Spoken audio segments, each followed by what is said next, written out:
ఎవరు ఈ టైంలో ఇక్కడేం చేస్తున్నారు? మిమ్మల్ని మాట్లాడేంటి?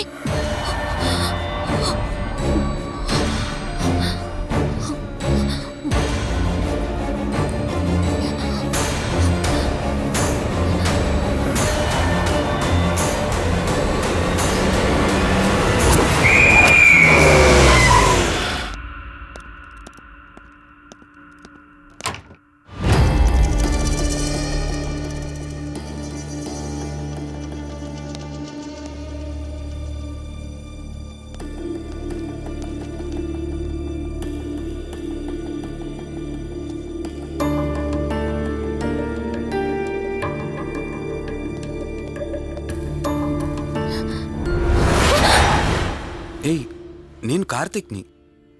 ఏం సడన్గా అలా ఉలిక్కి పడ్డారు? భయంగా ఉంది కార్తిక్. ఏదో తెలియని భయం నన్ను వెంటాడుతోంది. కలని తెలిసినా మనసు నమ్మట్లేదు. ఇక్కడే ఉందామంటే ధైర్యం చాలట్లేదు. మర్చిపోయిన గతం కంటే నా ఒంటరితనం నన్ను ఎక్కువ భయపెడుతోంది. నన్నిక్కడి నుంచి వేరే చోటికి తీసుకువెళ్ళగలవా కార్తీక్? భయంగా ఉంది కార్తీక్. మర్చిపోయిన గతం కంటే నా ఒంటరితనం నన్ను ఎక్కువ భయపెడుతోంది.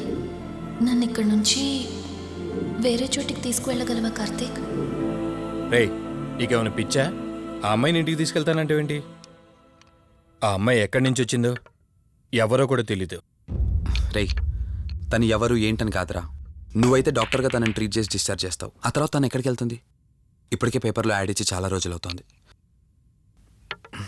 వాళ్ళ బంధువులంటూ ఇప్పటికొచ్చి ఒక్కరు రాలేదు. నువ్వు కూడా బంధువు కాదు కదరా. అనవసరంగా రిస్క్ తీసుకోకు. చూడు, నేను సిఐతో మాట్లాడతాను. రేపే అమ్మాయిని స్వచ్ఛంద సంస్థలోనే జాయిన్ చేస్తారు. ఆ తర్వాత ఏం చేయాలన్నది కూడా వాళ్ళే ఆలోచిస్తారు. ఇందాక నువ్వు అడిగావే బంధువా అని. హెల్ప్ చేయడానికి ఎటువంటి బంధం అవసరం లేదురా. ఆ రోజు ఆ అమ్మాయి నా చేయి పట్టుకున్నప్పుడు కొన్ని వందల ప్రశ్నలు పుట్టారా. కానీ ఎప్పుడైతే ఆ అమ్మాయి కళ్ళలోకి చూశానో ఆ ప్రశ్నలన్నీ మాయమైపోయాయి. ఇలాంటి పరిస్థితుల్లో అమ్మాయిని ఒంటరిగా వదిలేసి చేతులు దులుపుకోవటం నాకు ఇష్టం లేదురా.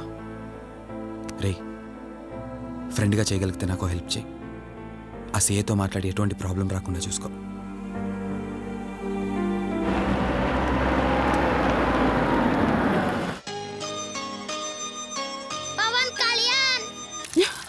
ఈ ట్యాప్ ఒకటి వస్తామని ఇరిటేట్ తెప్పిస్తుంది. వస్తున్నాను. వస్తున్నానబ్బా. అమ్మయ్యా, వచ్చావా కార్తీక్? నువ్వు ఫోన్ చేసినప్పటి నుంచి ఆ ట్యాప్ కారుతూనే ఉంది. అది అలా కారుతూ ఉంటే సింక్లో పడుతున్నట్టు లేదు. నా నెత్తి మీద పడుతున్నట్టుంది. దాన్ని త్వరగా బాగు చేయించు కార్తీక్. దా నేను చెప్తూ ఉంటానే, తనే మా వదిన. అన్నయ్య ఎప్పుడు ఫుల్ బిజీగా టూర్స్ తిరుగుతుంటాడు, కానీ మా వదిన మాత్రం నన్ను సొంత కొడుకులా చూసుకుంటుంది. ఇంతకీ ఈ అమ్మాయి చెప్పలేదు కదా, తను నా ఫ్రెండ్. హాస్పిటల్ పని మీద వచ్చింది వదిన. తన పేరు Anyhow, I'm Siddharth Roy. Madhumati. Madhumati. Madhumati. కొన్ని రోజుల పాటు మన ఇంట్లోనే ఉంటుంది. సరే, తనను పైకి తీసుకువెళ్ళి రూమ్ చూపించు. సరే నువ్వు వెళ్ళమ్మా. రా.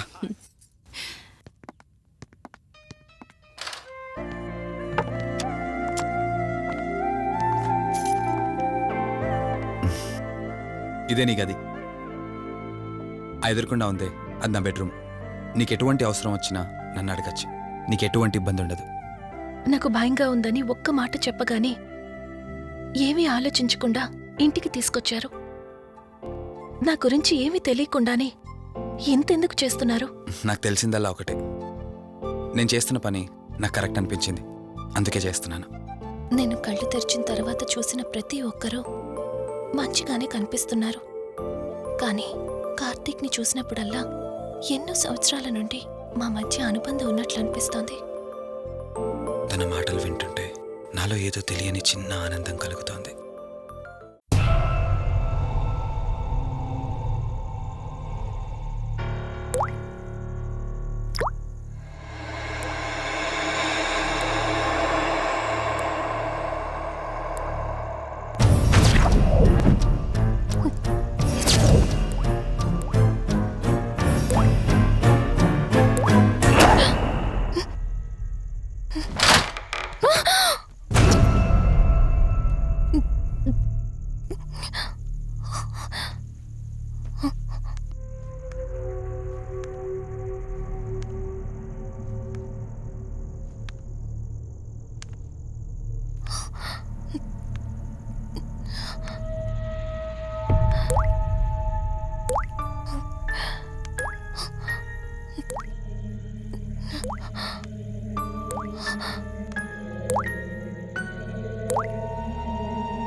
Door Karthik Karthik Karthik open the door Madhu Madhu ఏమైంది మధు అటు చూడు మధు ఏమైంది మధు అటు రిలాక్స్. చూడు చూశాను అక్కడేం లేదు కావాలంటే నువ్వు చూ మళ్ళీ చూడు మధు నేను చూశాను కావాలంటే నువ్వు చూడు మధు చూడు మధు ప్లీజ్ అక్కడేం లేదు ఒకసారి చూడు చెప్పాను అక్కడేం లేదని నువ్వెందుకు కంగారు పడుతున్నావు అయినా అసలు ఈ టైంలో బయటికి ఎవరు వెళ్ళమన్నారు అది బయట ఏదో తలుపు కొట్టిన శబ్దం వినిపిస్తే మధు సరే నీకేదో శబ్దం వినిపించింది అయినా నీకేదో డౌట్ ఉంటే నన్ను పిలిచి ఉండాల్సింది అసలు ఒక్కదానిపై బయటికి ఎందుకు వెళ్ళావు సర్లే ఇక్కడ నుంచి ఏమైనా ప్రాబ్లం ఉంటే నాతో చెప్పు సరేనా cool everything will be all right పద వెళ్దాం